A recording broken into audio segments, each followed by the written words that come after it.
आज हम गणित के एक अध्याय शून्य के दूसरी ओर उसका अध्ययन करने जा रहे हैं और उसके लिए हम लोगों ने ये ग्राउंड में अपने कुछ संख्याएं दिखाई जा रही हैं, संख्याएं लिखी हुई हैं। तो बच्चों, ये संख्या कहाँ से शुरू हो रही है?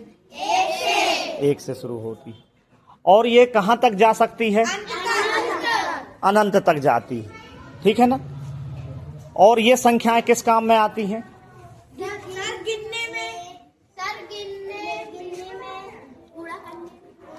ठीक है, गिनने के काम आती है। तो वे संख्याएं जो गिनने के काम आती हैं, वे संख्याएं कौन सी संख्याएं कहलाती हैं? प्राकृत संख्याएं कहलाती हैं। ठीक है ना? यदि हम इन प्राकृत संख्याओं में शून्य को शामिल करें तो कोई बताएगा शून्य कहाँ शामिल होगा? सर, एक के पहले। ठीक है, क्योंकि बीच में तो कहीं जगह नहीं है और यहाँ एक तो शुरुआत में है और इसका जो दूसरा छोर है वो तो अनंत है। ठीक है ना? तो यहाँ पर ये शून्य शामिल हो गया। ये देखिए, ये तो अब जब हमने प्राकृत संख्याओं में शून्य को शामिल कर लिया तो वे संख्याएं कौन सी संख्याएं कहलाएंगी? पूर्ण संख्याएं कहलाएंगी। तो अब इससे हम प्रश्न बना सकते हैं कि सबसे छोटी प्राकृत संख्या कौन सी है? एक। Very good. और सबसे छोटी पूर्ण संख्या कौन सी है? जीरो है। सबसे बड़ी प्राकृत संख्या कौन सी है? अनंत। और सबसे बड़ी पूर्ण संख्या वो भी अनंत। ठीक है ना? अब हमको ये देखना है कि शून्य के दाईं ओर तो ये संख्याएं दिखाई दे रही हैं। क्या शून्य के इस तरफ भी कोई संख्याएं हो सकती हैं? शून्य के दूसरी ओर भी कुछ हो सकता है? क्या हो सकता है? इसके दूसरी ओर भी कुछ संख्याएं हो सकती हैं। ठीक है, शून्य के एक ओर तो ये हमको दिखाई दे रही हैं संख्याएं। एक से लेकर ये हमने अभी यहां पर प्रदर्शित करने के लिए 20 तक लिखा है। तो शून्य के दूसरी ओर जो हिस्सा भी खाली है उस तरफ भी कुछ ना कुछ तो होगा। कौन बताएगा कि क्या होगा? किस प्रकार की संख्याएं होंगी वहां पे? -1, -2, -3, -4 अनंत। अच्छा, मतलब शून्य के दूसरी ओर ऋणात्मक संख्याएं हो सकती हैं। चलिए अब इसको प्रदर्शित करते हैं अपन।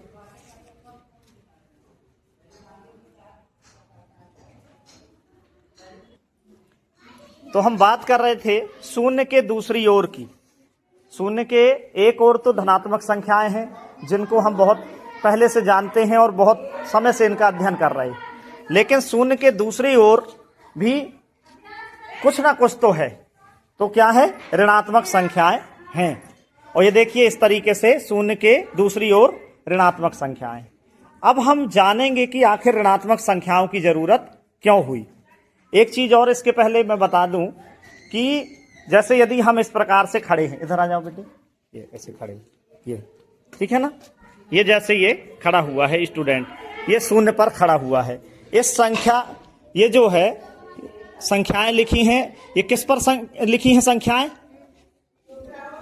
रेखा पर लिखी है। ठीक है, तो ये क्या बन गई? एक संख्या रेखा बन गई। ठीक है ना? इसके बीचों बीच क्या स्थित है? शून्य स्थित है। अब ये जैसे ये स्टूडेंट खड़ा हुआ है, अब शून्य पर ये खड़ा है, तो तुम्हारा सीधा हाथ कौन सा है? राइट हैंड ये है। तो ये देखिए, जो इसका सीधा हाथ है ये, इसके राइट साइड कैसी संख्याएं मिलेंगी? इससे बड़ी संख्याएं मिलती जाएंगी। ठीक है ना? और ये तुम्हारा लेफ्ट हैंड है, तो लेफ्ट हैंड साइड कौन सी संख्याएं मिलेंगी? यहां तक कि शून्य से छोटी संख्याएं मिलती जाएंगी। कहने का मतलब है कि यदि हम शून्य के पर खड़े होकर अपने दाईं ओर चलेंगे तो हमको बड़ी से बड़ी संख्याएं मिलती जाएंगी और बाईं ओर चलेंगे तो हमको छोटी से छोटी संख्याएं मिलती जाएंगी। अब हम जानेंगे कि आखिर इन ऋणात्मक संख्याओं की आवश्यकता क्यों हुई। तो इसके लिए मैं एक उदाहरण देता हूं। अपने स्थान पर चले जाओ बेटा। आ जाओ। मान लो कि तुम्हारे पास 10 आम हैं, ठीक है ना? कितने आम हैं? 10। उनमें से तुमने 5 खा लिए,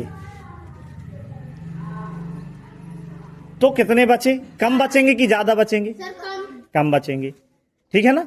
अब जब इसके पास, या तो हम इसको ऐसे सीधा कह दें कि 10 में से 5 घटाना है, कम करना है।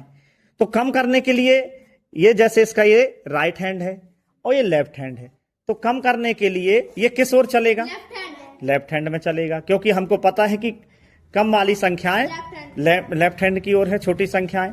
तो बेटा तुम 5 कदम लेफ्ट हैंड चल के बताओ। 2 3 4 5। फिर से करो। 2 से क्यों शुरू कर रहे हो? फिर से करो। हाँ, पहले तो आप 10 पर हो, 10 पर। हाँ, 1 हाँ 3 4 5। तो कहां पहुंच गए तुम? 5 पर पहुंच गए। मतलब 10 में से तुमने 5 आम खा लिए, तो तुम्हारे पास कितने बचे? 5 बचे। अब 5 में से तुम मान लो 3 आम और खा लिए, तो कितने बचेंगे?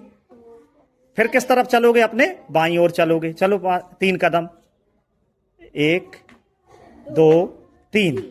कहां पहुंच गए? 2 पर पहुंच गए। 5 में से तुमने 3 आम और खा लिए, तो कितने बचे? 2 बचे। अब तुमको 2 में से 4 आम खाना है, मतलब समझे? 2 में से 4 आम खाना है, क्या होगा बताओ? अब वो 2 में से क्या करेगा? अब किस तरफ जाएगा? Left hand. Left hand side. और कितने कदम जाएगा? 4 कदम जाएगा। चलो करके बताओ। 4 कदम, 1 2 ठीक है, हाँ 4। कहां पहुंच गया वो? 2 ऋण 2। मतलब 2 में से 4 कदम लेफ्ट साइड चलने पर क्या मिल गया? ऋण 2 मिल गया। और पहले क्या होता था? हम कह देते थे कि 2 में से 4 नहीं कम कर सकते, लेकिन अब यह स्थिति नहीं है। अब हम किसी भी संख्या से कुछ भी कम कर सकते हैं। कम करने के लिए हमको बाईं ओर चलना है, क्योंकि बाईं ओर भी हमारे अथाह संख्याएं हैं, अनंत संख्याएं हैं, ऋणात्मक संख्याएं हैं, और हमारे दाईं ओर धनात्मक संख्याएं हैं।